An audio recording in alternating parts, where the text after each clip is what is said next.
What up, poppers? We went to Home Depot this morning. We got a bunch of stuff, and then look at what we did the ceiling. I probably already showed you the time lapse, but that shit looks bomb, dude. It looks so much better. I cut in around all. I mean, I fucking missed a bunch, but who cares? And I got a bunch on my hair. Let me see if I can show you. You see my hair? It's all fucked up. So, anyways, awesome. And we did some cleaning today. So everything's pretty much organized. Got the stuff under my thing, my food stuff, cooler up front. This is a little messy, but I'm still working on that. But everything's clean. Looks good. Nice. All right. We just bought a bunch of acid, and we're probably gonna head out today. Probably. Yeah. Let's do that. All right, poppers. We did a lot today, but we didn't film a lot of it. But we are headed out on a road trip. I'm so nervous right now. I don't know why I'm so nervous. I'm just kind of nervous. I get social anxiety anyways. And so just thinking about trying to find people to hang out with is just, oh my God, it's giving me anxiety for sure. But we're gonna do it, man. We're just going. We're gonna go. So we're doing it. We're headed out right now on the 15 North, going to, I think we will drive maybe to Malibu, and we'll stop in Malibu and hang out there. Let's do that. All right, bye. Man, I can't believe how freaking nervous I am to go on this road trip. We started driving, and then like a half an hour in, I just got so tired. So we pulled over, had some El Pollo Loco, and then fucking took a nap for like 2 hours. And then now we're in Oceanside, and we're driving on the 78, trying to get to the 5 North. And yeah, man. And then we're gonna do the do. We're driving to Santa Barbara right now. Trying to get to Santa Barbara. That's like the midway point. And then tomorrow we're going to do like a hike up in Santa Barbara. But let's go to a montage right now of me driving and singing and shit. Yeah. So it seems like the channel is off to a good start. Just got to keep putting that quality stuff out there.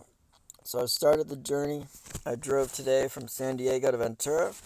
I was going to blow right by after the shit my mom pulled the last time, but I wanted to go to In-N-Out, and there didn't seem to be one on the map in Santa Barbara, so I stopped at the closest one to Santa Barbara, and it just so happened to be the one right off the same exit as my mom. She told me to come through. I said maybe tomorrow. Honestly, she has done nothing but disappoint me in my life. Most of my friends have been the same.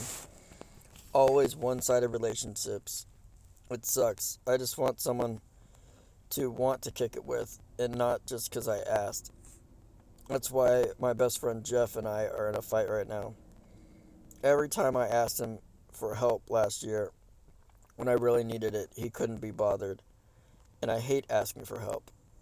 Then, he's getting a divorce, needs my help, and I'm there. I drove dozens of times the hour drive to Temecula. This guy has the nerve to complain about how I'm helping him, instead of being happy that someone is helping at all. One example, his wife would hide the car keys just to be a bitch and to stop him from driving DoorDash into a friend's house. I was in the process of selling my Audi at the time, so I told him that it was on its last leg, but that if he wanted, he is more than happy, I would be more than happy to let him buy it. I had used it to make $2,000 in 2 weeks and had enough to buy a new van, and I figured he could do the same.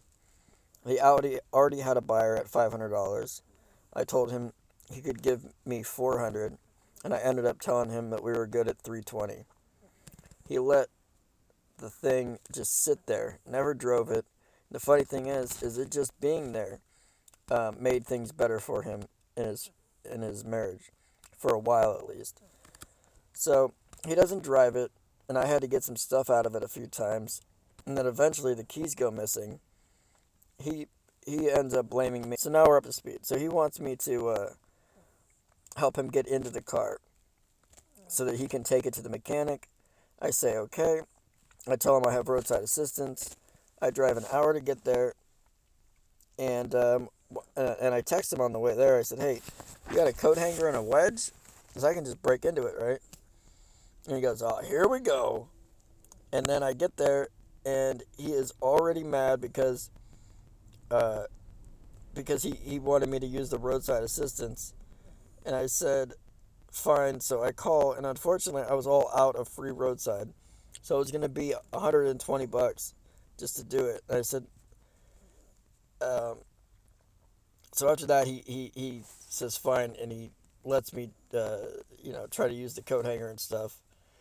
But the alarm starts going off because the door was locked, and it was early, and so fucking he's worried about the neighbors. So we pause for a second. I almost had it too.